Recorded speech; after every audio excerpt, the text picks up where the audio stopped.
Today I'm going to show you how to set up automations in ClickUp. Ladies and gentlemen, we are in one of our spaces over here in ClickUp. On the right hand side you will see a little, looks like a lightning bolt. These are your automations. Now you can click on this and there are some pre-built automations, right? So there is the create AI field, summary, progress updates, and then some other automations over here. You can click on create automation. You can auto assign somebody to a task, and then you can create a flow automatically. You can also go into manage automations. This will take you right over here, and here's where you can see all of your automations that you've already created. Now, if you have not yet, you can click on add automation, and this over here you will see quite simply is built like this. It's very simple. So you have a trigger, and this trigger will initiate your automation or your sequence. Then you need to create the source, and then you can also add conditions. Okay.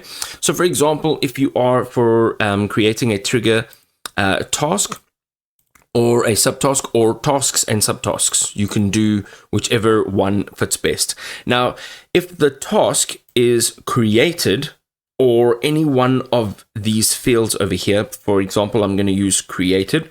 So once a task is created, okay, I'm going to just put that back to tasks. You can select the source of which this information will come from. Then you can add a condition. So let's say that the assignees, the assignee is a certain person. Okay, so is any of, and then you're going to add in who that user is. So let's say it is me. So right now, if a task is created from any one of these sources by me, then the action will be, and you can choose what the action will be. So what I would like to do is I'd like to move this task to a list.